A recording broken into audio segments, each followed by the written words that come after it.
हरे कृष्ण. आपल्या सगळ्यांचं स्वागत आहे भक्तिशास्त्री कोर्स मध्ये.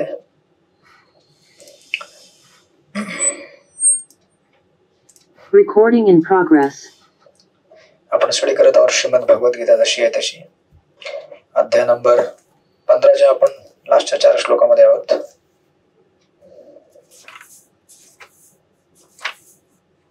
तर लास्ट टाइम आपण श्लोक नंबर 15 थांबलो होतो.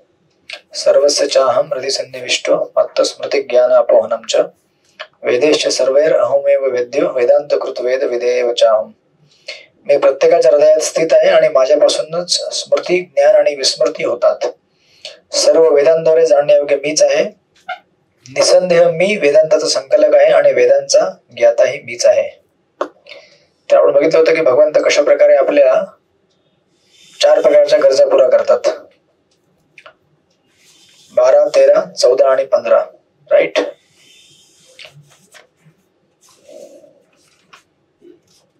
तर 12 मध्ये कशा प्रकारे भगवंत या विश्वाची रचना करतात. 13 मध्ये कशा प्रकारे पृथ्वीची रचना करतात. 14 मध्ये ते स्वतः आपल्या शरीराची काळजी घेतात. आणि 15 मध्ये भगवंत कशा आपल्या आध्यात्मिक स्तरावर आपली मदत करतात हे आपण बघितलं होतं. आपल्या ज्या इच्छा असतील त्याप्रमाणे भगवंत एकदा आपल्याला त्यांचं स्मरण होऊन देतात किंवा विस्मरण होऊन देतात. राईट. हे सांगितल्यानंतर मग भगवद्गीतेमध्ये 16, 17 आणि 18 या 3 श्लोकांमध्ये त्रिश्लोकी भगवद्गीता येते. याला त्रिश्लोकी गीता असं म्हटलं जातं. आपण चतुश्लोकी गीता 10व्या अध्यायामध्ये बघितली होती. 8, 9, 10 आणि 11 या 4 श्लोकांमध्ये. इथे त्रिश्लोकी गीता आहे भगवद्गीतेमध्ये. या 3 श्लोकांमध्ये गीतेचा सार दिलेला आहे. श्लोक नंबर 16 पासून वाचा. अनिता माताजी वाचा तुम्ही. हरे कृष्ण प्रभुजी. धन्यवाद. त्वायमो पुरुषो लोके शरश्वार एव च शर सर्वाणि भूतानि कुतस्थोऽक्षर उच्यते. द्वायमो पुरुषो लोके शरश्वाक्षर एव च शर सर्वाणि भूतानि कुतस्थोऽक्षर उच्यते. च्युत शर आणि अच्युत अक्षर असे जीवांचे 2 वर्ग आहेत. भौतिक जगतात सर्व जीव च्युत असतात आणि आध्यात्मिक जगतातील प्रत्येक जीवाला अच्युत म्हटले जाते. हरे कृष्ण. हरे कृष्ण. तर त्रिश्लोकी गीतेतला पहिला श्लोक आहे. याच्यामध्ये भगवंत म्हणतात 2 प्रकारच्या जीवात्मे आहेत. एक असतं शर आणि दुसरं असतं अक्षर. च्युत आणि अच्युत. मग आता हे 2 कोण आहेत त्याचं पण क्लॅरिफिकेशन भगवंत इमिडिएटली त्या श्लोकामध्ये देतात की जे शर आहेत, जे खाली पडतात, जे जीवच्युत असतात आणि भौतिक जगातील जे जीव आहेत म्हणजे आपण सगळे या भौतिक जगामध्ये जे आलेलो आहोत, जे आपण वरनं पडलो त्याला म्हटलं जातं च्युत किंवा शर. आणि अच्युत म्हणजे जे खाली पडत नाहीत ते म्हणजे आध्यात्मिक जगामध्ये राहणार आहे. राईट. मग त्यात सगळे जीव आले म्हणून म्हटलंय आध्यात्मिक जगातील प्रत्येक जीवाला अच्युत म्हटले जाते. मग अध्यात्माच्या विज्ञानामध्ये ही सर्वात पहिली समरी आहे की 2 प्रकारचे जीव असतात. बद्ध जीव आणि दुसरं मुक्त जीव. त्यालाच दुसऱ्या भाषेमध्ये कधी कधी म्हटलं जातं नित्यमुक्त आणि नित्यबद्ध. तर नित्यमुक्त जीवात्मे हे आध्यात्मिक जगामध्ये आहेत आणि नित्यबद्ध जीवात्मे हे भौतिक जगामध्ये आहेत. त्या एक्झॅक्टली दोघेही नित्य आहेत. नित्य मुक्त म्हणजे जो नेहमी मुक्त आहे. मग आता नित्यबद्ध म्हणजे आपण पण कधीतरी मुक्त होऊ या अपेक्षेने आपण अभ्यास करतोय. हरे कृष्ण. कधीतरी आपली मुक्ती होईल नित्य है ना. पण नित्यमुक्त का म्हटले, नित्यबद्ध का म्हटले, कारण आपण अनेक जन्मे बंधनामध्ये आहोत. अनेक म्हणजे लाखो करोडो अरबो वर्ष जन्म आपण घेतले त्या भौतिक जगामध्ये. म्हणून आपल्याला नित्यबद्ध म्हटलं जातं. राईट. अशा प्रकारे मग आध्यात्मिक जीवनामध्ये सर्वात पहिली ही बेसिक माहिती आहे की 2 प्रकारचे जीवात्मे असतात, बद्ध आणि मुक्त. त्यालाच म्हटलेलं आहे च्युत शर किंवा अच्युत आणि अक्षर. आणि प्रभुपाद तात्पर्यामध्ये लिहितात एकदम बिगिनिंगलाच 2nd लाईन मध्ये जे व्यासदेवाने वेदांत सूत्र लिहिलेलं आहे त्याच्यामध्ये असंख्य जीवांचे 2 वर्गामध्ये विभाजन करता येते, च्युत आणि अच्युत. राईट. जीव हे भगवंतांचे सनातन विभिन्नांश किंवा विभाजित अंश आहेत. आता तुम्ही इथनच कॅच करायला चालू करा. जेव्हा विविनांश किंवा विभाजित अंश म्हटलेला आहे त्याच्यावरून मायावाद खंडन इथनं चालू केलेलं आहे भगवंतानी किंवा प्रभुपादानी. मायावाद खंडन म्हणजे काय? मायावादी काय म्हणतात की आपण जाऊन भगवंतांमध्ये विलीन होतो, राईट. पण इथे भगवंत म्हणतात की दोन जीव जे आहेत, दोन जीवांच्या कॅटेगरी आहेत, राईट. आणि प्रभुपाद तात्पर्यामध्ये लिहितात हे जीव हे भगवंतांचे सनातन विभिन्नांश किंवा विभाजित अंश आहेत. सनातन म्हणजे काय? सनातन काळाकरता. म्हणजे इव्हन या भौतिक जगातनं मुक्त झाल्यावरती जीव जाऊन भगवंतांच्या ब्रह्मज्योतीमध्ये विलीन होणार नाही किंवा भगवंतांच्या शरीरामध्ये जाऊन विलीन होणार नाही. तो सेपरेट आपलं स्वतःचं वेगळं अस्तित्व तो मेंटेन करेल. अंश आहे तो भगवंतांचा, पण तरी सुद्धा तो आपलं separate individual independent existence maintain करेल, राईट. म्हणून तिथे प्रबोधनी बघा, हे जेव्हा शब्द वापरले जातात तेव्हा त्याच्यामध्ये किती अर्थ असतो. सनातन विभिन्न अंश, सनातन जेव्हा म्हटलं तेव्हा तिथेच मायावादचं पूर्णपणे खंडन झालं, कम्प्लिटली. मग नंतर प्रभुपाद म्हणतात पुढे, जेव्हा ते भौतिक प्रकृतीच्या संपर्कात असतात तेव्हा त्यांना जीवभूत म्हटले जाते. या ठिकाणी योजलेला संस्कृत शब्द शर सर्वाणी भूतानी दर्शवतो की ते च्युत आहेत. तथापि जे भगवंतांशी एकरूप आहेत त्यांना अच्युत म्हटले जाते. एकरूप म्हणण्याचा अर्थ असा नाही की ते भगवंतांमध्ये विलीन झाले. एकरूप म्हणण्याचा अर्थ भगवंतांच्या विचारांशी आणि इच्छांशी एकरूप झालेत. ते ज्या इच्छा भगवंतांच्या आहेत की त्यांनी माझी सेवा करावी, त्या इच्छेशी त्यांनी आपला मेळ साधलेला आहे, right.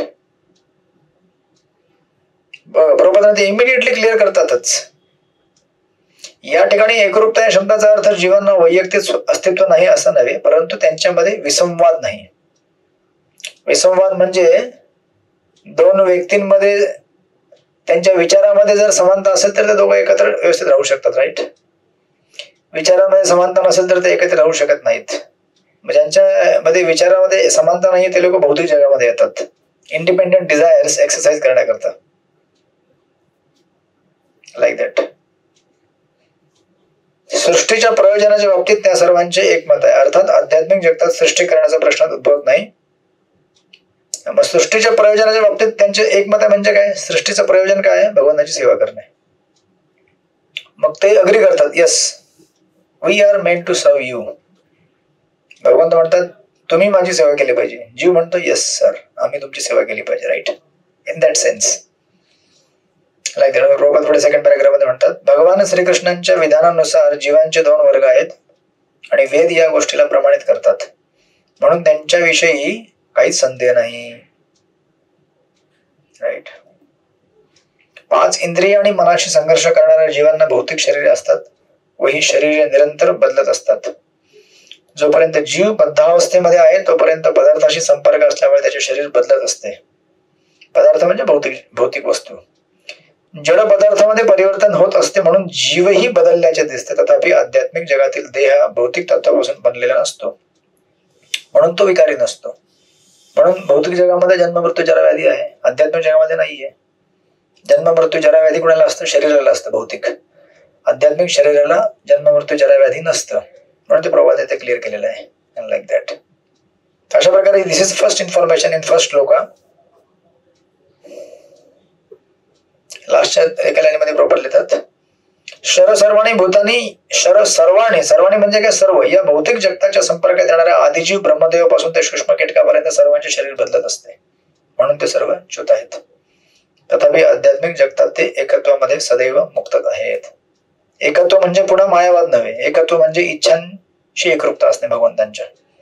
So this is first. ही पहिली माहिती आहे आध्यात्मिक जगामधील की दोन प्रकारचे जीव असतात. एक असतं शर आणि दुसरं असतं अक्षर, राईट. त्यानंतर मग भगवंत म्हणतात 17व्या श्लोकामध्ये वाचा, स्वर मंजरी माताजी वाचा, श्लोक नंबर 17.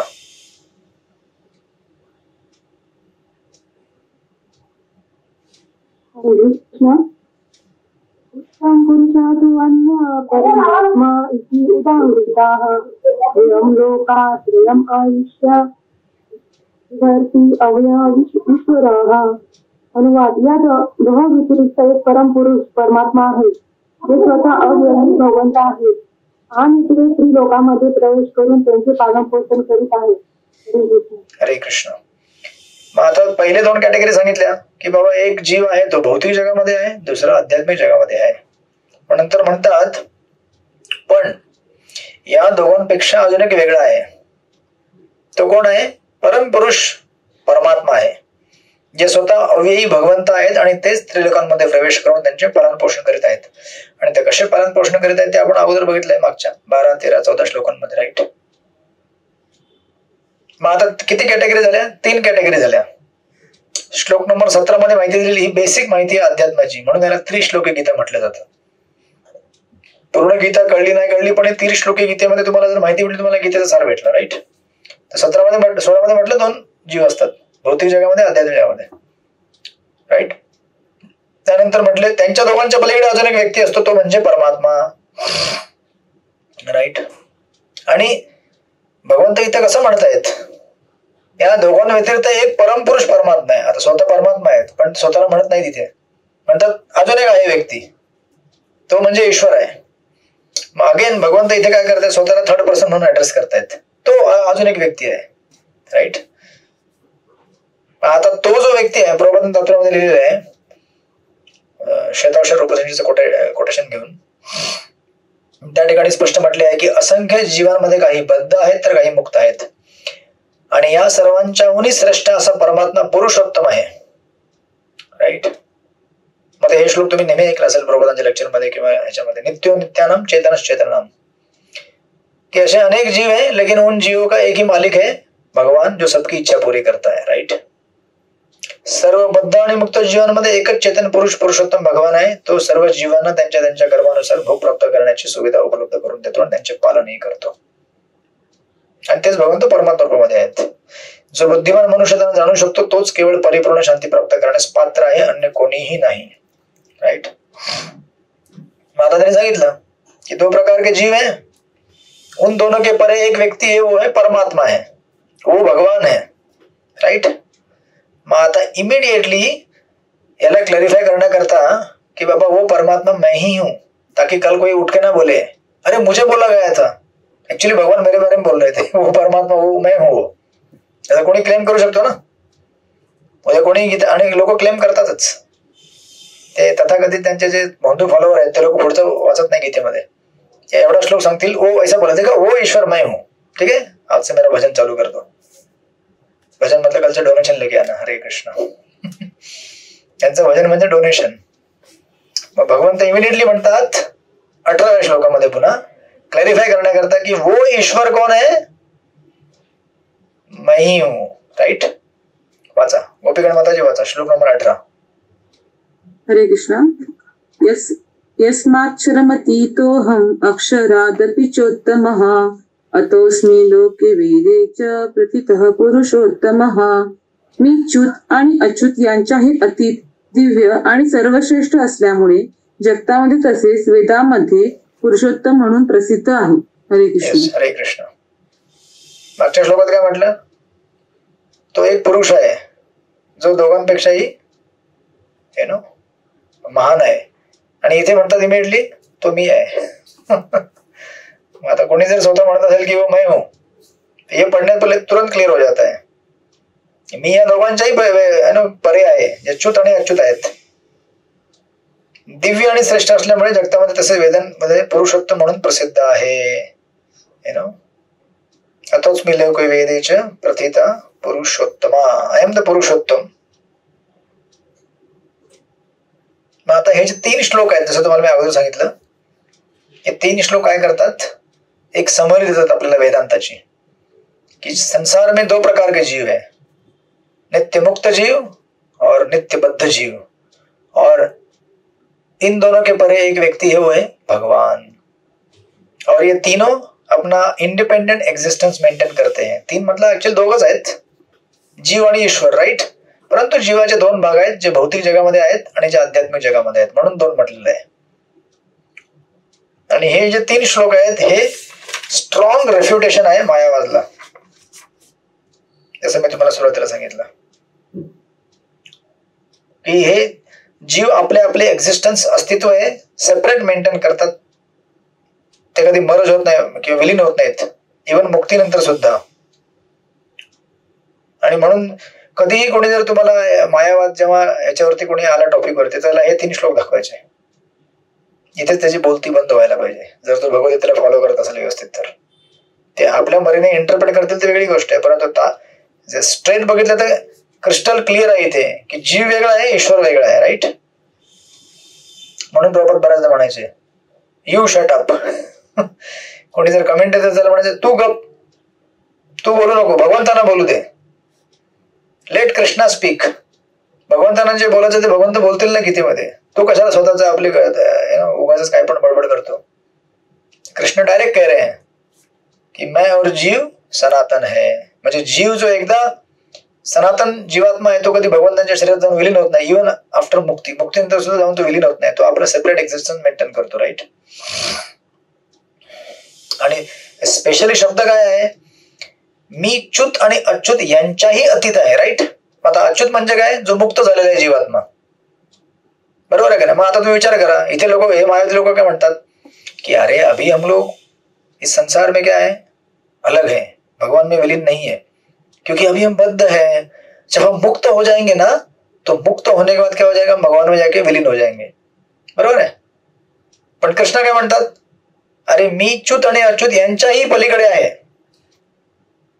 म्हणजे जो या जगामध्ये अच्युत आहे, सॉरी च्युत आहे, जो पतित झालेला आहे, जेव्हा तो मुक्त होईल, अच्युत होईल, तो जाऊन मोठ्या अच्युतला भेटत नाही. मोठे अच्युत म्हणजे कृष्ण.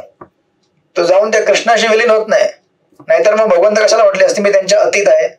बरोबर आहे का नाही. सेवाकुंड लीला माताजी भगवंत म्हणतात ना मी त्याच्याही पलीकडे आहे.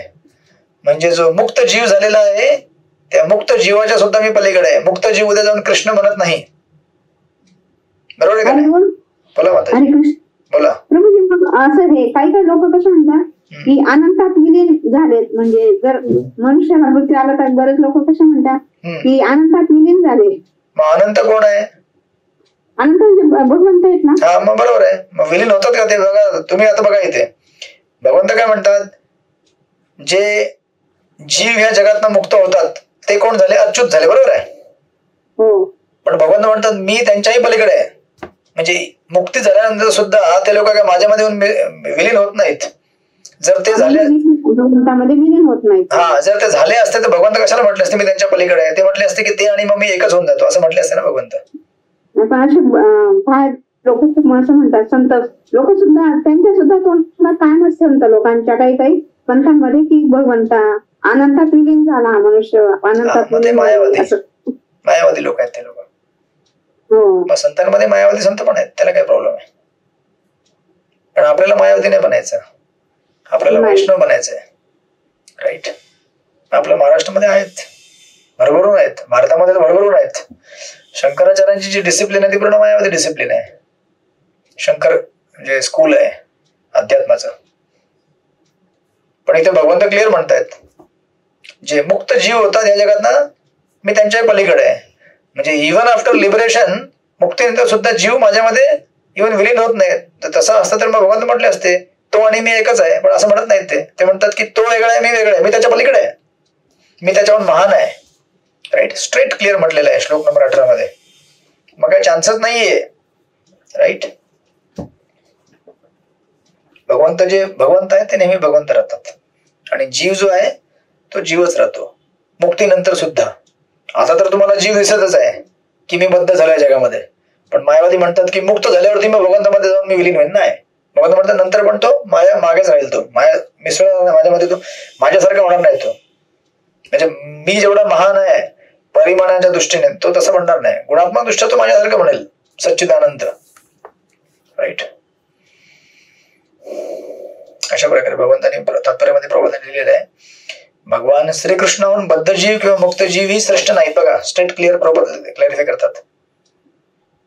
म्हणूनच ते पुरुषोत्तम आहेत. आता या श्लोकावरून स्पष्टच आहे की जीव आणि भगवंत यांना आपले आपले वैयक्तिक स्वरूप आहे.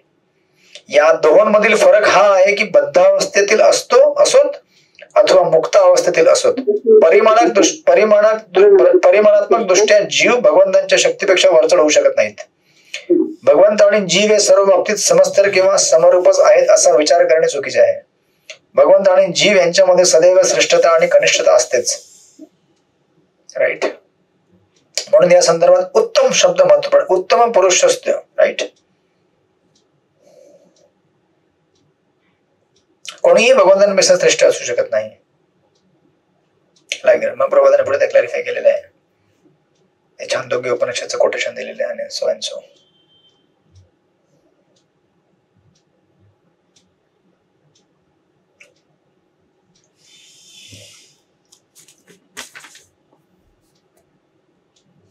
Like that. अशा प्रकारे तर हे 3 श्लोकांच्या समरी. सो आयडियली 3 श्लोकांची समरी का दिले? मायावादला खंडन करण्याकरताच दिलेली आहे एक तऱ्हेने. कारण मायावाद एवढं म्हणजे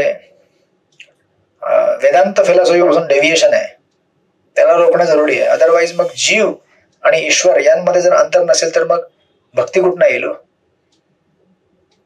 एक मालक असेल, एक नोकर असेल ना. तर नोकर असेल तर मालक असेल, मालक असेल तर नोकर असेल.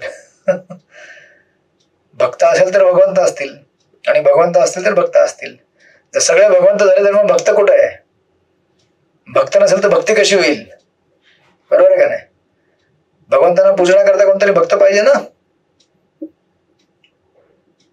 आणि भक्ताला कोणतरी आराध्य म्हणून भगवंत पाहिजे. राईट. जीवनाचा आनंद हा तसा घेतला जातो. ते सगळे एकच झाले तर मग कोण आनंद घेईल? आनंद कुठं मिळेल तुम्हाला? मग घरामध्ये सगळेच वडील झाले किंवा सगळेच आई झाली, आईच सगळेच आई, मग जेवण कोण बनवेल आणि भांडी कोण घासेल? सगळे म्हणतील मी आई आहे, मी आई आहे, मी आई आहे. तर ऍक्च्युली मायावादाचा कोर डिफॉल्ट फॉल्ट हा है, मैं भी ईश्वर बनना चाहता हूं. तर जीव जो आहे या जगामध्ये भोग करून करून पहिले त्याला कसं करायचं? भोग घ्यायचा असतो जगाचा. त्याला म्हणतात कर्मी. पण जगाचा भोग घेऊन घेऊन बिचारा थकून जातो, पकून जातो, कंटाळतो. तो म्हणतो की इसमें तो कुछ मजा नहीं आ रहा है, खाली मार खा रहा हूं, मजा तो नहीं आ रहा है, खाली मोह माया है ये, ऐसा लगता है कि एंजॉय कर रहा हूं लेकिन खाली मारे खा रहा हूं. मग तो पकून एक दिवशी म्हणतो बस हो गया, अभी मैं ज्ञानी बनना चाहता हूं. आणि मग सगळे वेदांताचा अभ्यास करतो. पण वेदांचा अभ्यास हा गुरुच्या मार्गदर्शनाने जर नाही केला प्रॉपर, गुरु शिष्य परंपरेमध्ये येणाऱ्या, मग हा मायावादी बनतो. हा म्हणतो ओके मैं ईश्वर हूं अभी. ईश्वर बनणं सबसे बडा भोग आहे ना. म्हणजे या लोकांची भोग करण्याची वृत्ती गेलेली नसते. कर्मी जो आहे तो भोग करायचा विचार करतो जगाचा. पण मायावादी हा त्याच्यापेक्षा जास्त भोग घ्यायचा प्रयत्न करतो. का? कारण तो म्हणतो की मैं ईश्वर बन गया अभी. मैं ईश्वर बनणे मोठा भोग झाला ना. पण तसं नसतं ना. ईश्वर कोणी बनू शकत नाही. भगवंतांच्या ब्रह्मज्योतीमध्ये जाऊन कोणी विलीन होऊ शकत नाही. आणि विलीन जरी झाला तरी ते जास्त काळ टिकणार नाही तो. कारण त्याला सेवा कारण त्याची प्रोपेन्सिटी आहे सेवा करण्याची, स्वभाव आहे आपला सेवा करण्याची. आपण तो स्वभाव जास्त काळ रोखू शकत नाही. आणि म्हणून जे काही मायावादी तथाकथित मुक्त या जगातनं मुक्त होतात ते काही कालांतराने परत भौतिक जगात येतात. मग ते हॉस्पिटल उघडतात, शाळा उघडतात, परोपकारी कार्य करतात, so and so and so and so. का? इच्छा केली नाहीये सेवा करायची. सेवा करणे हा जीवाचा धर्म आहे, तो आपण त्यागू शकत नाही. Like that. अशा प्रकारे 3 श्लोकांमध्ये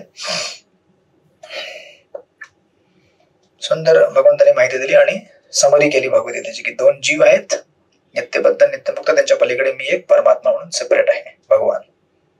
राईट. सो अशा प्रकारे. हरी बोल. बोला माताजी. हरे कृष्ण. हा बोला बोला. मायावाद म्हणजे ऋत्विकवाद हा मायावादाचाच एक प्रकार येतो का? ऋत्विकवाद मायावाद सारखा नाहीये. ऋत्विकवाद वेगळा आहे. ऋत्विकवाद म्हणजे ते लोक म्हणतात की प्रभुपादांशिवाय अजून कोण गुरुच नाहीये, प्रभुपादच गुरु आहेत. मग आपण पण इस्कॉन मध्ये म्हणतो की प्रभुपाद गुरु आहेतच. पण प्रभुपादांनी आपल्या शिष्यांना अपॉइंट केलेलं आहे त्यांचे रिप्रेझेंटेटिव्ह म्हणून. बरोबर आहे. मग त्यांचे रिप्रेझेंटेटिव्ह जे असतील शिष्य, नाही तर मग गुरु शिष्य परंपरा पुढे कशा जाईल? समजा जर उद्या व्यासदेवाने म्हटलं असते की मैं ही अभी नेक्स्ट गुरु हूं, कृष्ण के बाद, ब्रह्मा जी के बाद, नारद मुनी के बाद. परंपरा अशी आहे ना, श्रीकृष्ण त्यानंतर ब्रह्मा, त्यानंतर नारद, नंतर व्यासदेव. व्यासदेव म्हटले असते की किंवा ब्रह्माजी म्हटले असते, चला पहिली परंपरा ब्रह्माजी आहे ना, श्रीकृष्ण आणि ब्रह्माजी. ब्रह्माजी म्हटले असते मैं ही गुरु हूं, इसके नीचे कोई गुरु नहीं और कोई गुरु नहीं बन सकता है. मग परंपरा अशी कशी आली असते का? जरा विचार करा. आलीच नसते ना परंपरा. हे ऋत्विकवाले लोक काय म्हणतात की प्रभुपाद बस ऋत्विकवादामध्ये गुरुला मान्य केलेलं नाहीये आणि मायावाद मध्ये भगवंतांना मान्य केले त्यांनी, पण ते म्हणतात की भगवंतांना मान्य करून मग आम्ही भगवंत बनणार. राईट. दोन्ही थोडे वेगवेगळे कन्सेप्ट. मायावाद तुम्हाला कळलं ना, मायावाद इज सेपरेट थिंग आणि ऋत्विकवाद वेगळी गोष्ट आहे. याच्यामध्ये म्हणतात की प्रभुपाद के बाद कोई गुरु नाहीये, वहां तक परंपरा बरोबर आहे, उसके बाद कोई नाहीये. पण प्रभुपादाने असं म्हटलं नाही. प्रभुपादाने आपल्या शिष्यांना अपॉइंट केलं आणि त्याने सांगितलं की माझ्या वतीने तुम्ही मग दीक्षा द्यायला चालू करा पुढे, कारण तुम्हाला मॉनिटर करण्याकरता कोणतरी गुरु पाहिजे ना. मग तुम्ही म्हणाल की प्रभुपाद को मॉनिटर नहीं कर सकते ना, प्रभुपाद मॉनिटर नहीं कर रहे. प्रभुपाद अपने बुक्स से माध्यम से मॉनिटर कर रहे हैं, अपने मंदिरों के माध्यम से कर रहे हैं. बट स्टिल प्रभुपाद ने म्हटलं की मेरे बाद नेक्स्ट जो मेरे डिसाइपल है वो मेरे क्या है, शिष्य हैं, और इस परंपरा को आगे लेके जाएंगे. मग ते लोक जे याला मानत नाहीत त्याला म्हणतात ऋत्विकवाद. That is not a right philosophy. Right. नाही तर परंपरा पुढे कशी जाईल. तुम्ही म्हणाल की आई वडील आहेत, मुलगा आहे, तो मुलगा नाही मीच वडील आहे, तो वडील बनू शकत नाही कधी, असं ते म्हणण्याचा अर्थ आहे. मुलगा कधी ना कधीतरी वडील बनेल ना. याचा अर्थ असा नाही की तो आपल्या वडिलापेक्षा तो मोठा झाला नाही ना. तुमचा मुलगा जेव्हा वडील बनेल याचा अर्थ असा नाही की तो तुमच्यापेक्षा मोठा झाला. तुम्ही तर त्याच्यापेक्षा मोठेच राहणार, कारण तुम्ही त्याला मोठं केलंय. पण तो वडील होईल एक दिवशी, कारण त्याला पण पुढे मुलं पाहिजेत ना. नंतर त्याने ट्रेनिंग कोण देणार. तर प्रभुपादांचे जे ग्रंथ आहेत त्यांच्या माध्यमाने प्रभुपाद आपल्याला ट्रेनिंग देत आहेत, पण त्याला म्हणतात लाईव्ह गुरु. मग आता लोक वाद करणारे करतात, म्हणतात की तो प्रभुपाद लाईव्ह नाहीये क्या. नाही, प्रभुपाद लाईव्ह है ना, लेकिन प्रभुपाद ने कहा है ना. मेन पॉइंट क्या है, प्रभुपाद ने कहा कि मेरे बाद जो शिष्य आएंगे वो इस परंपरा को आगे बढ़ाएंगे. आता प्रभुपादानंतर समजा राजाराम स्वामी महाराज आहेत, राजाराम स्वामी महाराजांचे मग शिष्य आहेत, मग त्यांच्यानंतर त्यांचे शिष्य आहेत, अशी परंपरा पुढे जाते. So it is very simple. त्याला काय वाद नाहीये. मग ज्याला उगाच वाद करायचा वाद करतात. अशा वादापासून आपण दूर राहायचं आणि खिचडी करून घ्यायची नाही आपल्या फिलॉसॉफीमध्ये. फिलॉसॉफी आपली एकदम स्ट्रेट, क्रिस्टल क्लिअर, सिम्पल, एकदम पारदर्शक आपली पद्धत आहे. ज्याला कन्फ्युजन करून घ्यायचं असतं ते लोक मग हजार ठिकाणी ऐकतात. इकडे ऐक, तिकडे ऐक, तिकडे ऐक, तिकडे ऐक, आणि खिचडी करून घे. मग उद्या इस्कॉन मध्ये पण नाही, तिकडे पण नाही, इकडे पण नाही, कुठे नाही. शेवटी मग आपल्या जुन्या पद्धतीकडे जातात ते लोक. कुठे मग आपली जुनी लाईफ, आहार निद्रा बाई मैथून, म्हणून कुठे कन्फ्युजन करून घ्यायचं नाही. Right. So this is the way. So अशा प्रकारे मग ही 3 श्लोकांची समरी झाली. त्यानंतर मग भगवंत म्हणतात ओके, आता 19व्या श्लोकामध्ये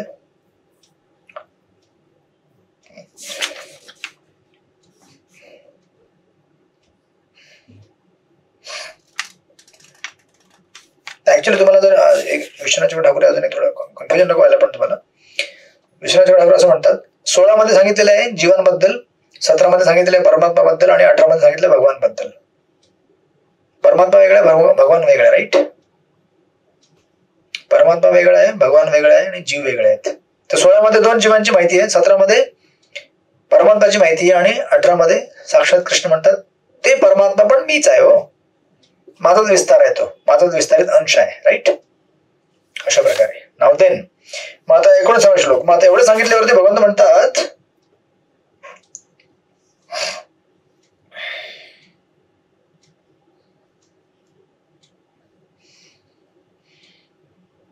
समजा आता विश्वनाथ ठाकुर प्रश्न करतात, लेकिन कृष्ण अगर कुछ लोग नहीं माने तो आपका जो कंक्लूजन दिया आपने, ये सब 3 श्लोकों में गीता का सार दिया आपने, अगर कोई इसको नहीं माने तो भगवान म्हणतात जो नहीं मानेंगे वो कौन है, पढ़ो. वो कौन है 19वें श्लोक में बताया गया है. वो लोग कौन है, वाचा. कोण वाचेल. मधुसूदन प्रिया माताजी तुम्ही वाचताल. वाचा श्लोक नंबर 19.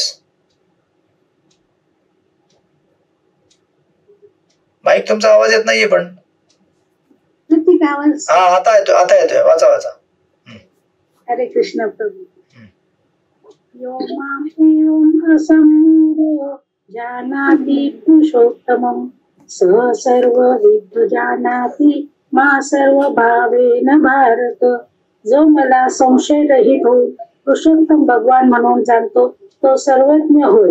म्हणून हे भारता तो माझ्या भक्तीमध्ये पूर्णपणे संलग्न होतो. हरे कृष्ण. हरे कृष्ण.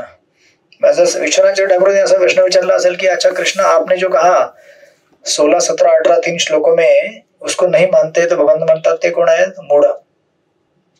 राईट. विश्वनाथ ठाकुर. तर भगवंतांनी थोडं इथे प्रभुदाने सिंपल ट्रान्सलेशन दिलेलं आहे.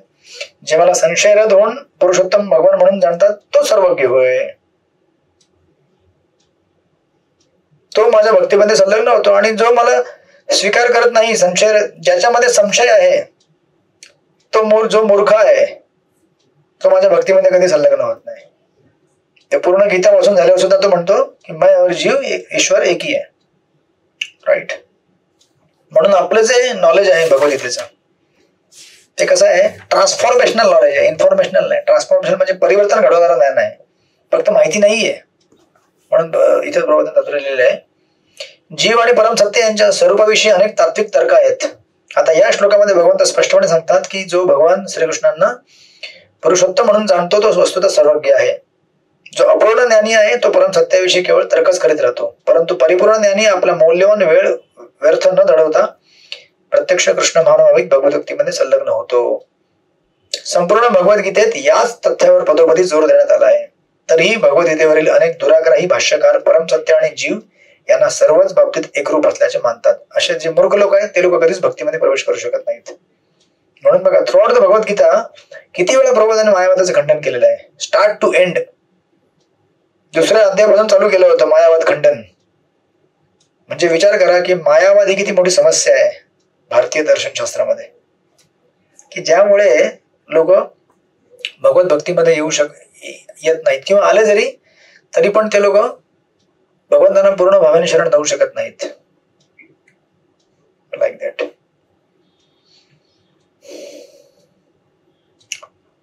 सो सर्वविध भजति माम सर्व भावेन म्हणजे होल हार्टेड, पूर्ण हृदयाने ते मला शरण येऊ शकतात जर त्यांनी मला स्वीकार केला भगवंत म्हणून. आणि हे कसं शक्य आहे? प्रभुपाद लिहितात दुसऱ्या तात्पर्यामध्ये वास्तविकपणे मनुष्याने श्रीकृष्ण आणि त्यांच्या प्रतिनिधींसारख्या प्रामाणिक व्यक्तीकडून वैदिक ज्ञान प्राप्त केले पाहिजे. येथे भगवान श्रीकृष्णाने फार चांगल्या रीतीने तत्व विवेचन केले आहे आणि मनुष्याने अशा अधिकृत पुरुषाकडून श्रवण केले पाहिजे. डुकराप्रमाणे केवळ श्रवण करणे पुरेसे नाही. राईट. डुकराप्रमाणे ऐकायचं नाही म्हणजे काय? त्याचा काय अर्थ होतो बघा. पुढे प्रभात लिहितात मनुष्याने त्यांच्याकडून वास्तविक ज्ञान जाणून घेतले पाहिजे. केवळ शैक्षणिक पांडित्याद्वारे त्याने तर्क करू नये. विनम्र भावाने भगवद्गीतेद्वारे ऐकले पाहिजे. सर्व जीव सदैव भगवानाच्या अधीन असतात. जो कोणी जाणू शकतो तो भगवान श्रीकृष्णांच्याच शब्दात सांगायचा तर वेदांचे प्रयोजन जाणतो आणि अन्य कोणीही नाही. Like that. म्हणून बघा स्टार्ट टू एंड किती वेळा स्ट्रेस केलेला आहे की परंपरेमध्ये ऐका, परंपरेमध्ये ऐका, परंपरेमध्ये ऐका. आणि हे जाणून घ्या की जीव आणि ईश्वर दोन्ही वेगवेगळे आहेत. भजती या शब्द अत्यंत थर्ड पॅरेग्राफ. भजती या शब्द अत्यंत महत्वपूर्ण आहे. भजती या शब्द अनेक ठिकाणी भगवत सेवेच्या संदर्भात घेतला जातो. जर मनुष्य पूर्णपणे कृष्ण भावना भाविक भगवद्गीतेमध्ये संलग्न झालेला असेल तर त्याने वैदिक संपूर्ण ज्ञान प्राप्त केल्याचे समजले पाहिजे. Like that. आणि बघा पुढे एक लाईन दिली प्रभुदाने भगवंतांना जाणण्याच्या सर्व प्राथमिक मार्गाने त्याने पार केले आहे.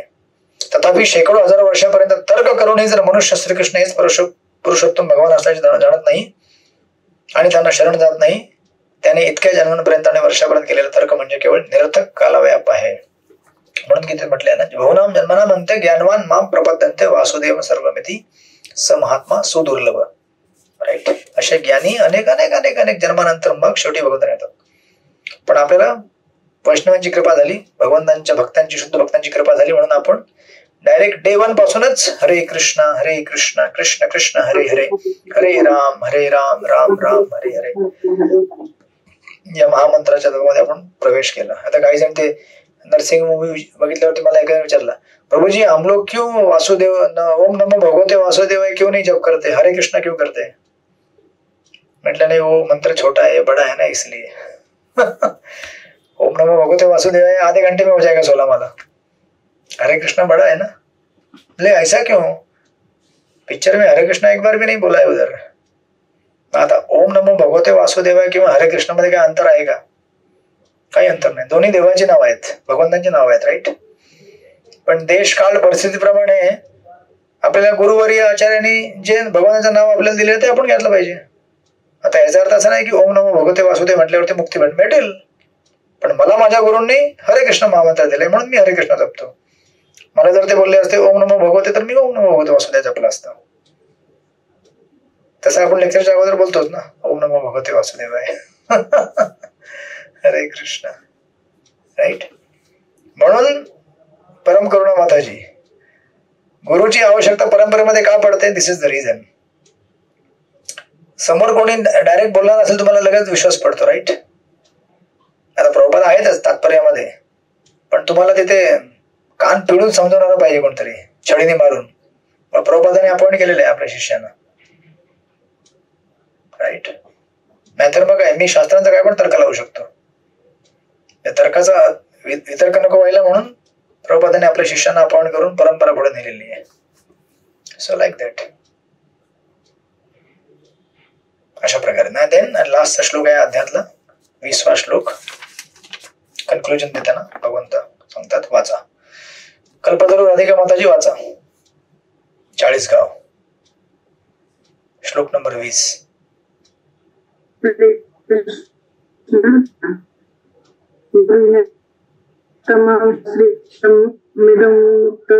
मया नघ एतम बुद्धत्वा बुद्धिमान्य कृतकृत्य भारत.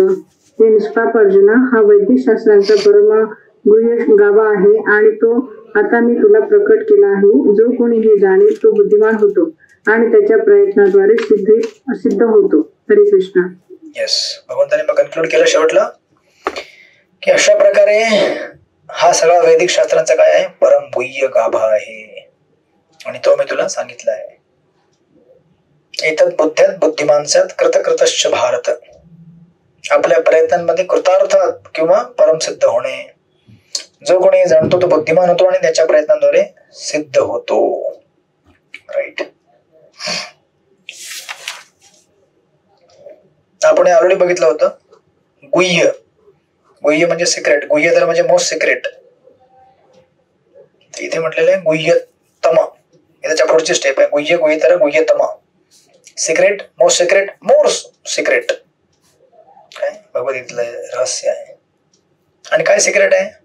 प्रभुपादांनी विस्ताराने तात्पर्य दिलेले आहे की लोक काय करतात, ब्रह्माजींनी जेव्हा उत्पत्ती झाली ब्रह्माजींची गर्भोदय श्री विष्णूपासून, तेव्हा ब्रह्माजींनी तुम्हाला माहिती 3 वेळा वेद वाचले होते, राईट. ब्रह्माजींनी 3 वेळा वेदांचा अभ्यास केला. प्रथम त्यांनी अभ्यास केला तर त्यांनी कन्क्लुजन काढलं की वेदांचा अर्थ आहे कर्मकांड, कर्मकांडी यज्ञ करणे. त्यांना वाटलं की बरोबर नाहीये, अजून एकदा अभ्यास करावा. मग त्यांनी पुन्हा एकदा अभ्यास केला वेदांचा आणि त्यांनी कन्क्लुजन काढलं की नाही, वेदांचा अर्थ आहे ज्ञानकांड. जेव्हा दुसऱ्यांदा त्यांनी अभ्यास केला वेदांचा, ते म्हटले याच्यात पण संतुष्टी होत नाहीये मला. त्यांनी पुन्हा एकदा अभ्यास केला तिसऱ्यांदा, आणि तिसऱ्यांदा त्यांनी कन्क्लुजन काढलं की वेदांचा कन्क्लुजन आहे भक्ती. मग तेव्हा त्यांना संतुष्टी वाटली, हा अभी अच्छा लग रहा है, राईट. म्हणून बघा परंपरेमध्ये भगवंतांनी ब्रह्माजीने ज्ञान दिलं आणि ब्रह्माजीने नारद मुनीला ज्ञान दिलं आणि नारद मुनी व्यासदेवांकडे गेले आणि व्यासदेवांना म्हटले की आपने सब कुछ लिखा है, कर्मकांड के बारे में लिखा भागवत में, सॉरी अपने शास्त्रों में, ज्ञान कांड के बारे में लिखा, भक्ति के बारे में बहुत थोड़ा लिखा आपने, इसलिए आपको संतुष्टि नहीं हो रही है. भागवतच्या 3ऱ्या 4थ्या आणि 5व्या 6व्या अध्यायामध्ये प्रथम स्कंदाच्या. मग तेव्हा व्यासदेवांनी श्रीमद भागवतला आणखी व्यवस्थित त्याची रचना करून मग सगळे भक्तीचे टॉपिक टाकले. मग सगळ्या स्टोरी आल्या, प्रल्हाद महाराज, ध्रुव महाराज, परीक्षित महाराज, राईट. मग किती भक्तीच भक्ती आहे ना भागवत मध्ये. प्रत्येक अध्यायामध्ये केवळ भक्तीच आहे, कारण भक्ती हा काय सार आहे. आणि म्हणून भगवंतांनी दिले, प्रभुपादांनी दिलेलं आहे की जो अशा प्रकारे शास्त्रांचा सार जाणतो. शास्त्रांचा सार काय? पहिले 2 जीव आहेत, च्युत आणि अच्युत. आणि हे दोन्ही जीव हे माझे अंश आहेत सनातन काळाकरता. दोन्ही म्हणजे एकच जीव आहे. मग तो मुक्त झाला सुद्धा तो अध्यात्म जगतातून सेवा करेल भगवंतांची. आणि मी त्यांचा काय आहे? एक परमेश्वर आहे. जो अशा प्रकारे जाणेल तो काय आहे? बुद्धिमान आहे. तो बुद्धिमान होईल आणि तो सिद्ध होईल आपल्या भक्तीच्या कार्यामध्ये. पण प्रभुपाद लिहितात, भगवंत या श्लोकात सांगतात की तत्व सर्व शास्त्रांचे सार आहे आणि भगवंतांनी ज्या यथार्थ रूपामध्ये ते प्रदान केले आहे त्याच रूपात ते मनुष्याने जाणले पाहिजे. अशा रीतीने मनुष्य बुद्धिमान आणि दिव्य ज्ञानामध्ये परिपूर्ण होईल. दुसऱ्या शब्दात सांगायचे तर भगवंतांचे हे तत्वज्ञान असल्यामुळे त्यांनी त्यांच्या दिव्य सेवेने संलग्न झाल्याचे सर्वजण प्राकृतिक गुणांच्या सर्व विकारातून मुक्त होऊ शकतात. म्हणजे या भक्ती जगातून मुक्त व्हायचं असेल तर भगवंतांच्या भक्तीशिवाय मार्ग नाहीये. राईट. मामचो व्याविचारेण भक्तियोगेन सेवते सगुणांसमते येतान ब्रह्मभूयाय कल्पते. 14व्या अध्यायाचा 26वा श्लोक. प्रकृतीच्या 3 गुणांच्या पलीकडे जायचं असेल तर भगवंतांची भक्ती करावी लागेल. राईट. आपण बघितलं होतं. अशा प्रकारे प्रॉपर लिहितात. भक्तियोग हा आध्यात्मिक ज्ञानाचा मार्ग आहे. जेथे भक्तियोग आहे तेथे भौतिक विकार असू शकत नाहीत. भगवत भक्ती आणि भगवंत यांचे स्वरूप आध्यात्मिक असल्या कारणाने ते एक समानच आहेत. भक्ती ही भगवंतांच्या अंतरंग शक्तीच्या आधिपत्याखाली केली जाते. अंतरंग शक्ती म्हणजे कोण? राधाराणी. भक्ती ही कोणाच्या मार्गदर्शनाखाली होते? राधाराणीच्या मार्गदर्शनाखाली होते. राईट. भगवंतांना सूर्य आणि अज्ञानाला अंधकार म्हटले जाते. जिथे सूर्य आहे तिथे अंधकार होऊ शकत नाही. म्हणून जिथे प्रामाणिक आध्यात्मिक गुरूंच्या योग्य मार्गदर्शनाखाली भक्ती केली जाते तिथे लेश मात्रही अज्ञान असू शकत नाही. मग आता बरेच लोक वेदांचा अभ्यास करतात आणि मग वेदांमधून कन्क्लुजन काढतात की चंद्र, सूर्य, वरुण, अग्नी हे या देवांची पूजा केली पाहिजे. मग आता तुम्ही अख्खा भारतभर फिरा किंवा महाराष्ट्रामध्ये तुम्ही जावा, किती देव आहेत महाराष्ट्रामध्ये? मग आता गणपती आले की गणपती झाला, गणपतीच कृष्ण होऊन जातात. मग नंतर मग नवरात्र आली की देवीच बनून जाते विष्णू. बरोबर आहे. मग नंतर काय काय काय काय येत राहतं. जो सण आला तोच माझा विष्णू आहे, तोच माझा विठोबा आहे. ओरिजिनल विठोबा कुठे गेला कळत नाही. मग विठोबाचा पण एक दिवस येतो, जन्माष्टमी येते, दहीहंडी येते, हा आज विठोबा आहे. मग लगेच विठोबा चेंज होतो. गणपती आले की लगेच गणपती विठोबा झाला.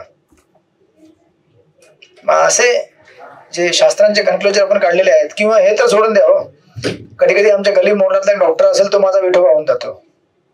मग तो डॉक्टर म्हणतो मही आज से भगवान हो तुम्हारा. आहे ना तुमच्या मुंबईमध्ये आहे एक. हरे कृष्ण.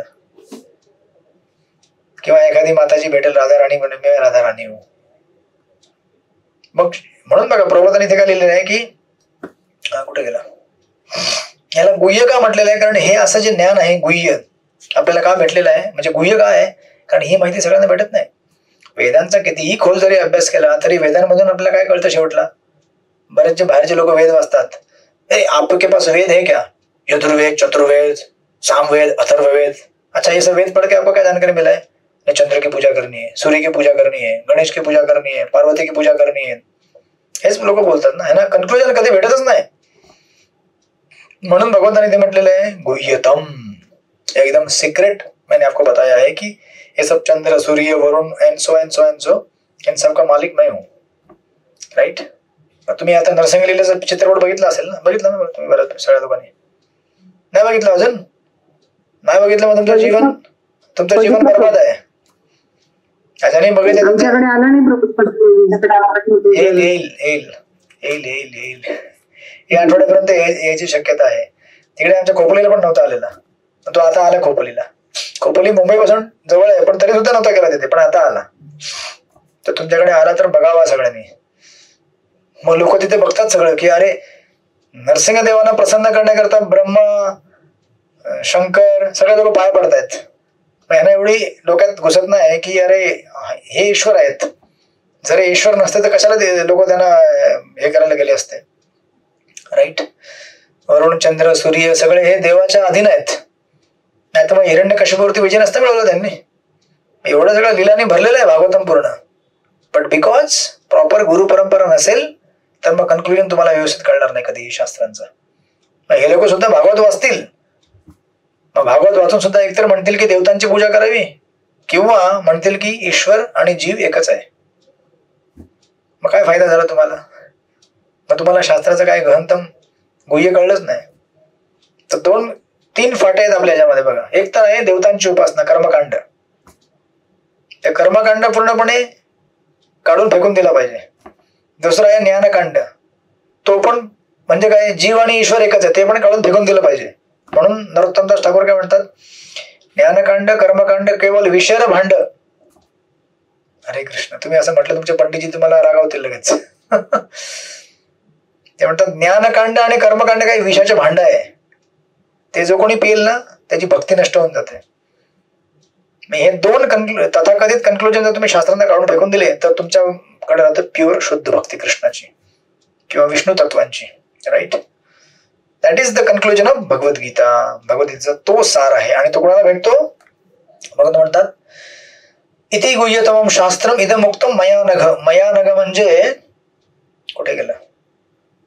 अनघ म्हणजे निष्पाप, जो निष्पाप आहे. राईट, तात्पर्यामध्ये प्रबंध लिहिलेलं आहे 3ऱ्या लाईनीमध्ये. अनघ अर्जुनाला संबोधलेला अनघ हा शब्द महत्वपूर्ण आहे. अनघ अर्थात निष्पाप. सर्व पापांतून मुक्त झाल्याविना श्रीकृष्णांचे ज्ञान होणे अत्यंत कठीण आहे.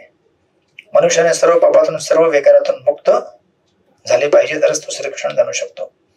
परंतु मग तुम्हाला टेन्शन येईल की अरे आपण कसं मुक्त होणार पापातनं? मग भगवंत म्हणतात परंतु भक्ती ही इतकी विशुद्ध आणि सामर्थ्यशाली आहे की भक्तीमध्ये संलग्न झालेला मनुष्य आपोआपच अनघावस्थेची प्राप्ती करतो. राईट, आणि ह्या लास्टच्या पॅरेग्राफमध्ये प्रभुपादाने आपल्याकरता लिहिलेली माहिती आहे. प्रभुपाद सुंदर तात्पर्य लास्टच्या पॅरेग्राफमध्ये प्रभुपाद म्हणतात शुद्ध भक्तांच्या संघामध्ये पूर्णपणे कृष्ण भावनामय होऊन भक्ती करीत असताना मनुष्याने काही विशिष्ट गोष्टींचा समूळ विनाश करून त्यावर विजय मिळवणे आवश्यक आहे. मग आता कुठली गोष्ट सर्वात महत्वाची आहे? प्रभुपाद म्हणतात सर्वात महत्वाचे गोष्ट म्हणजे मनुष्याने अंतःकरणाच्या दुबळेपणावरती मात केली पाहिजे. अंतःकरणाचा दुबळेपणा म्हणजे वीकनेस ऑफ हार्ट, हृदयाची कमजोरी. हृदयाची कमजोरी म्हणजे का प्लेटलेट कमी झाले किंवा मलेरिया झाला म्हणून नाही, किंवा ऑक्सिजन कमी. हृदयाची कमी म्हणजे काम, क्रोध, लोभ, मोह या विकारांना बळी पडणे. ही हृदयाची कमकुवतपणा आहे, म्हणजे वीकनेस आहे. प्रभुपाद म्हणतात सर्वात महत्वाची गोष्ट म्हणजे मनुष्याने अंतःकरणाच्या दुबळेपणावर मात केली पाहिजे. मग आता कशी करणार? प्रभुपादाने पूर्ण सिस्टमॅटिक प्लॅन दिलेला आहे. मनुष्याचे सर्वप्रथम अधपतने भौतिक प्रकृतीवर प्रभुत्व गाजवण्याच्या इच्छेमुळे होते. म्हणून बघा कुठे तुम्ही गेलात ना, स्टार्ट टू एंड एकच गोष्ट आहे. बिगिन कुठनं होते? अहंकार. जिथे अहंकार जास्त असेल तिथे आपली साधना नष्ट होणार. जिथे आपलं अहंकार असेल तिथे वैष्णव अपराध होणार. अहंकारामध्ये व्यक्ती काय विचार करतो मला साधण्याची गरज नाही, मी कसं पण चॅन्टिंग करेल, कधी पण करेल, मला काय फरक पडत नाही. नंबर 1. नंबर 2, तो म्हणतो की मुझे किसी की जरूरत नहीं है, ये डिवोटी क्या करेगा वो, नाही जरूरत है मुझे, जाओ. आणि मग तो काय म्हणेल त्याला विरोध करायचा, म्हणजे वैष्णव अपराध. मग अशा प्रकारचा वैष्णवाचा संघ सुटला, साधना सुटली, झालं मग तुमचं काम. तू म्हणाल की लेकिन हम लोग तो साधना करते, सत्संग करते, फिर भी हमारा हरिबोल होता है. मग त्याला पण पुन्हा कारण काय? अहंकारच. मग अहंकार काय आहे? मी चांगली साधना करतो, मी त्या डिवोटीपेक्षा चांगली चॅन्टिंग करतो, हरे कृष्ण. तुम्ही म्हणाल की तो प्रॉब्लेम ही प्रॉब्लेम है. अच्छा चैंटिंग करो तो भी प्रॉब्लम, नहीं करो तो प्रॉब्लम है ही. भक्तों के संग में रहो तो भी प्रॉब्लम. अहंकार हो जाता है मैं अच्छी सेवा करता हूँ, अच्छा दूर रहो तो ऐसे ही हरिबोल होने वाला है भक्तों के संग से दूर जाने की वजह से. तो करे क्या मतलब नम्र रहो. म्हणून प्रभुपाद लिहितात, कुठे गेला? सर्वप्रथम अधपतने भौतिक प्रकृतीवर प्रभुत्व गाजवण्याची इच्छा. प्रभुत्व गाजवण्याची इच्छा म्हणजे काय? मुझसे बड़ा कोई नहीं है. ये हमारे 40 गांव के डिवोटी कम्युनिटी में मैंने भक्ति शास्त्र किया है और मैं भक्ति वैभव भी पढ़ने वाला हूं. मालूम है तुमको, मैं सबसे बड़ा असुर हिरण्यकशिपु. असुर लोग भाषण करतात ना, मैं सबसे बड़ा असुर हूं क्योंकि मैं सबसे बड़ा पढ़ाई किया हूं, मैं पंडित हूं, मेरे पास ज्यादा विद्या है. मग नरसिंहदेव प्रकट होतील आणि तुमची डिग्री फाडतील. लाव तेरी डिग्री इधर, सब फाड़ के फेक दो, 4 साल की डिग्री बर्बाद. म्हणून मूळ काय आहे की आपल्या अहंकाराला शमावून ठेवणे. आता अहंकाराला शमावणं एवढं सोपं नसतं. त्याच्याकरता प्रभुपादांच्या शास्त्रांचं पठण होत राहिलं पाहिजे. अशा भक्तांचा संघ केला पाहिजे जे नम्र व्हायचा प्रयत्न करतायत. अशा भक्तांचा संघ नाही केला पाहिजे जे एक्सपर्ट मॅनेजर आहेत. हरे कृष्ण. कधी कधी आपल्याला काय वाटतं की अरे हे डिवोटी म्हणजे काय कीर्तन करतात, अरे बापरे, हे डिवोटी म्हणजे काय लेक्चर देतात, हे डिवोटी म्हणजे काय एक्सपर्ट डीटी ड्रेसर आहे तो, हे डिवोटी म्हणजे काय एक्सपर्ट मॅनेजर आहेत. माझा म्हणण्याचा अर्थ नाही की अशा भक्तांचा संघ करू नये, करावा. पण तुम्हाला जर असं दिसत असेल की भक्त चांगला आहे, मॅनेजर मोठा, पण ह्याच्यात नम्रता नाहीये, मग काय करणार? मग आपण ठीक आहे चलेगा डिवोटी आहे, लेकिन पण इंटिमेट संघ अशा भक्तांशी गेल्याने आपल्या मध्ये ते गुण येतात मग अहंकाराचे. आणि अहंकार आला तर मग आपलं हरिबोल हिरण्यकश्यपाने प्रवेश केला आपल्या हृदयामध्ये. म्हणून प्रभू बोलतात, यामुळे तो भगवंतांच्या दिव्य सेवे प्रेममयी सेवेचा त्याग करतो. अंतःकरणाचा दुसरा दुबळेपणा म्हणजे मनुष्याची भौतिक प्रकृतीवर स्वामित्व गाजवण्याची प्रवृत्ती वाढली की पदार्थामध्ये आणि पदार्थाचा संग्रह करण्यामध्ये तो आसक्त होतो. बघा किती त्याचे फाटे फुटतात. हे सगळे फाटे फुटण्याला मेन कारण काय आहे? अहंकार. तर दुबळेपणा आपल्यामध्ये आहेच पहिल्यापासून, राईट? जसं प्रभुदाने म्हटलं, अंतःकरणाच्या दुबळेपणावर मात केली पाहिजे. पण हा दुबळेपणा आणखीन खराब होऊन जातो जेव्हा आपण अशा संघामध्ये पडतो जो संघ आपल्याला फेवरेबल नाहीये. भौतिक अस्तित्वाच्या समस्या या अंतःकरणाच्या दुबळेपणामुळे निर्माण होतात. या अध्यायातील पहिले 5 श्लोक अंतःकरणाच्या दुबळेपणापासून मुक्त होण्याच्या विधींचे वर्णन करतात आणि उर्वरित अध्यायामध्ये 6 पासून ते शेवटच्या श्लोकापर्यंत पुरुषोत्तम योगाचे वर्णन करण्यात आले आहे. म्हणजे पहिले 5 श्लोक म्हणजे काय? मागे जावा परत अध्यायामध्ये, मागे जावा. पहिले 5 श्लोक बघा कुठले आहेत ते. 1, 2, 3, 2, 3, 4 आणि 5. स्पेशली 3, 4, 5. 3 नरूपमस्य ततोपलभ्यते नान्तो न 4 दिन नचसं प्रतिष्ठा अश्वत्थमेनं सुवीर्णमुग्लं असंग शस्त्रेण दृढेन चित्वा ततपदं तत्परिमार्गितव्यं यस्मिन् गता न निवर्तन्ति भूय तमेव चाद्यं पुरुषं प्रपद्ये यथा प्रवृत्ती प्रसूता पुराणी. आणि मग 5व्या मध्ये कंक्लूजन दिलेलं आहे. निर्माण मोह जितसंग दोष अध्यात्म नित्या विनिवृत्त काम तन्दै विमुक्ता सुख दुःख संगे गच्छन्ति मूढा पदमं अव्यक्तम्. जी खोटी प्रतिष्ठा, मोह आणि असत संघापासून मुक्त आहेत, जे नित्यत्व जाणतात, भौतिक वासनेतून मुक्त झाले आहेत, तसेच सुख दुःखांच्या बंधापासून मुक्त झाले आहेत आणि मोहरहित होऊन परमपुरुषाला शरण कसं जावे जाणतात, त्यांना त्या शाश्वत धामाची प्राप्ती होते. आणि ते लोक या भौतिक वृक्षाला छाटून आध्यात्मिक जगामध्ये प्रवेश करू शकतात, राईट? अशा प्रकारे या प्रकारे भगवद्गीतेच्या पुरुषोत्तम योग या 15व्या अध्यायावरील भक्तिवेदांत भाष्य संपन्न. आणि अध्याय नंबर 15 आपल्या भक्तिशास्त्री कोर्स मधील पूर्ण. हरे कृष्ण. कोणाला काही जिज्ञासा, प्रश्न? हरे कृष्ण. बोला प्रभू. भक्तीमध्ये संलग्न झालेला मनुष्य आपोआपच अनघा अवस्थेची प्राप्ती करतो. तर भक्तीमध्ये संलग्न झालेला म्हणजे चॅन्टिंग करतो तो का?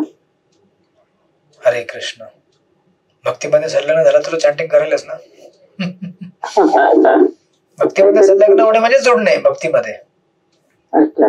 भक्तीची पहिली पायरीचं चॅन्टिंग, श्रवणम कीर्तनम विष्णू स्मरणम. प्रल्हाद महाराज म्हटले ना पिक्चर मध्ये, अर्चना मंदनम दास्यम साख्यम आत्मनिर्भर. तिथे कुठे म्हटलं नाही बाय द वे, भक्तिशास्त्रीवाला असं म्हटलं का कुठे? म्हणून लक्षात ठेवा, आपण जे भक्तिशास्त्री करतो ते काय डिग्री नाहीये. भक्तिशास्त्री श्रवणम आहे आणि कीर्तनम आहे. श्रवण कीर्तनम आणि विष्णू स्मरण. आता हे सगळं वाचल्यावरती विष्णूचं स्मरण होतं आपल्याला. मग स्मरण झाल्यामुळे अर्चनम चालू होतं, वंदनम होतं, मग मैत्री होते, दास्यम म्हणजे सेवा होते, मग साख्य मैत्री, दास्यम साख्य, मग शेवटला आपण भगवंतांना शरण जातो. ताशी विधी आहे, राईट? अशा प्रकारे. हरे कृष्ण. हरे कृष्ण. प्रभूजी दंडवत प्रणाम. बोला माता. प्रभूजी प्रश्न होता. प्रभूजी, आता तुम्ही म्हटले की आपण अशा भक्तांच्या संघामध्ये असावं की जेणेकरून त्यांचा भाव असतो, नम्रता असावा. पण काही वेळेस आपण काही गोष्टींमधून असं काही हे असतं की तिथे म्हणतो ना आपण दुखवलं जातो किंवा समोरच्या विषयी आपल्याला एखाद्या याच्यातून काही वेळेस आपलं मन दुखवलं जातं, तर त्याही गोष्टीचा अपराध होत असतो का? मग म्हणजे तुम्ही दुखवता की तुम्ही दुखवले जाता? म्हणजे तुम्हाला दुखवलं जातो किंवा दुखवलं गेलं समोरच्याला, पण तर एखाद्या भक्ताला, वरिष्ठ भक्ताला, तर मग आपण तोही अपराध मानला जातो ना. आपण कोणालाही थोडं जरी वेदना दिली तरी तो अपराध झाला आपल्याकडनं. आणि जर त्याने आपल्याला वेदना दिली तर आपण समजू नये की त्याने माझा अपराध केला. मग तुम्ही जर असं समजलं की माझा अपराध केला, भगवान तुमको छोड़ेंगे नहीं, मेरा अपराध करता है, जानता नहीं, पिछले 25 साल से मैं चैंटिंग कर रहा हूँ या कर रही हूँ, वॉट एव्हर. मग आपला अहंकार दूर झाला नाहीये. That is extremely difficult. कठीण असतं आपल्याला तसं, कारण कोणी तुम्हाला ओरडलं असेल तर तुम्हाला हे असा विचार करणे की यार तो चांगला आहे आणि मी वाईट आहे हे विचार करणे कठीण आहे आपल्याकरता, राईट. पण हीच भावना आपल्याला कल्टिवेट करायची असते. जेव्हा प्रल्हाद महाराजांना जेव्हा त्यांच्यावरती अत्याचार झाला तेव्हा प्रल्हाद महाराज असं नाही बोलले की मारो मेरे पिता को, खतम करतो इसको. नाही, प्रल्हाद महाराज काय म्हटले, मेरे पिता को मुक्त कर दो. दॅट इज वैष्णव. हरिदास ठाकूर यांच्यावरती जेव्हा अत्याचार झाला हरिदास ठाकूर काय म्हटले, असं नाही म्हटले की इनको सजा दो. तर सगळी उदाहरणं पूर्ण भागवत मध्ये अशीच आहेत. Of course this is very gold standard, diamond standard. आपण आता प्लास्टिक आहे, आपलं लोखंड पण नाहीये. प्लास्टिकचं पण हे असेल ठीक आहे, पण आपल्याला हे स्टँडर्ड कळलं पाहिजे. मग आता कोणाचं मन दुखवलं तर आपल्याला माफी मागितली पाहिजे जाऊन. आपल्याकडनं कोणाला आपण दुखवलं कळत न कळत तर आपण माफी मागितली पाहिजे. कारण शेवटी आपल्याला इथे भक्ती करायला आपण आलेलो आहोत. आपल्याला इथे आपल्याकडे दोन ऑप्शन असतात. एक तर मी स्वतःला सिद्ध करेन की मी कसा खरा आहे आणि माझी भक्ती गमावून बसेल, किंवा मी सांगेन की ठीक आहे मी खोटा आहे.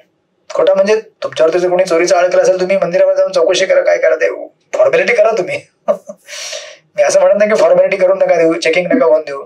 पण तुम्हाला समजा कोणी जर म्हणत असेल की तू नालायक आहे आणि त्याने सगळ्यांना तुम्हाला स्टॅम्प भरून टाकला असेल, पण म्हणत असेल ठीक आहे सेवा करू लेकिन तू नालायक आहे. आता असं असतात ना की तू नालायक आहे लेकिन सेवा कर. मग तुम्हाला असं कसं सेवा, मैं नालायक हूं और सेवा भी करू, नालायक हो ठीक आहे. मग आपण स्वतःला म्हणजे करेक्शन करून घ्यायचा प्रयत्न करायचा जेवढं होईल तेवढं. पण जर त्याच्या पलीकडे लोक म्हणत असेल की तो ऐसा ही है, ठीक है क्या करें, अभी आपने कंक्लूजन बना दिया तो मैं क्या कर सकता हूँ. मेरा हार्ट भगवान जानते हैं, गुरु महाराज जानते हैं. अभी मैं दुनिया भर को सिद्ध करके कहाँ घूमू, मैं मुझे जब करना है. अभी कोर्ट केस तुम्ही कधी लढलात, कोर्ट केस नका लढू कधी. किती वर्ष चालतात कोर्ट केसेस तुम्हाला माहिती आहे ना, 5-5, 10-10, 20-20, 30-30, 25 वर्ष चालतात. मग आपण इस्कॉन मध्ये सुद्धा अशा कोर्ट केसेस चालवू शकतो कि 25 साल तक वो डिवोटी को अप्रूव करते रहो कि मैं कैसे अच्छा हूं. क्या जरूरत है. आप अगर अच्छे हैं तो एक दिन भगवान उसके हृदय के अंदर प्रकाश जला देंगे कि वो डिवोटी अच्छा है सचमुच. बट डिवोटी ऐसे कभी सोचता नहीं कि मैं अच्छा हूं. बट इवन इफ असं तुम्हाला वाटत असेल की मी चुकीचा नाहीये तरी पण माझ्यावर त्याने चुकीचा आळ टाकला, ठीक आहे. आपल्याला सिद्ध करण्यामध्ये वेळ नाही हो, आपल्याला जप करायचं आहे, बाकी सेवा करायच्या. ते सिद्ध करण्याच्या चक्करमध्ये आपलं आयुष्य उद्ध्वस्त होऊन जाईल. आणि सिद्ध करून झालं सुद्धा तुम्ही काय करणार. तर तुम्ही झेंडा घेऊन फिरणार, मी कसा खरा आहे बघा, माझ्याकडे एक झेंडा आहे, एक लेबल आहे माझ्याकडे. त्याने काय होणार तुम्हाला, काहीच होणार. भगवंताच्या नजरेमध्ये तुम्ही काय मग फार मोठे व्हाल का, नाही. म्हणून ठीक है, अगर कोई कुछ बोल दिया है आप ठीक कर सकते कर लो, नहीं कर सकते कोई बात नहीं, छोड़ दो, दॅट्स ओके. पण जर तुम्हाला असं वाटत असेल की मी या वैष्णवाचा अपराध केलेला आहे, माझ्याकडे झालेला आहे, माफी मागा तुम्ही. माफी मागून काय कमी होत नाही, माणूस मोठाच होईल ना. जो झुकतो तो मोठा होतो. म्हणून कधी झुकावं नाही की मी मोठा होईल म्हणून. पण आध्यात्मिक जीवन तसंच आहे.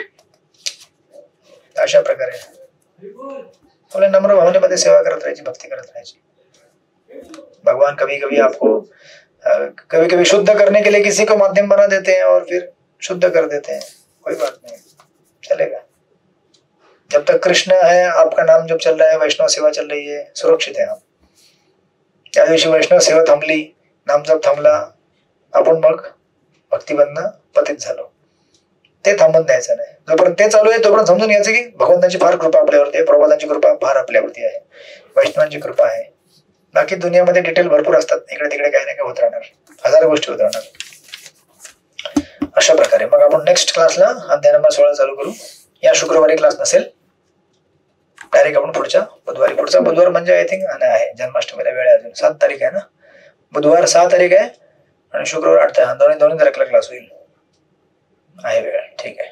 या शुक्रवारी क्लास नसेल आपण डायरेक्ट हा मी मागच्या आठवड्यात क्लास जॉईन करू शकली त्याबद्दल सॉरी प्रभूजी. हा तुमच्या रेकॉर्डिंग दिलेलं मी बऱ्याच दिवसाचे. देतो. हरे कृष्ण. ठीक आहे, हा बोला माताजी, परम माताजी. हा बोला. प्रभूजी यावेळेस परीक्षा देऊ नाही शकले, परीक्षा कधी. हा तुमच्या पेंडिंग वाल्यांची परीक्षा मी विचारतो माताजीने कधी शेड्यूल करतायत. राधाप्रेम माताजींना विचारतो. ठीक आहे, करू आपण. ओके, हरे कृष्णा. श्रील प्रभुपाद की जय. श्रीमद् भगवद गीता की जय. वंशा कल्पतरुभ्यश्च कृपा सिन्धुभ्यो च पतितानां अनंत कोटि वैष्णव की जय.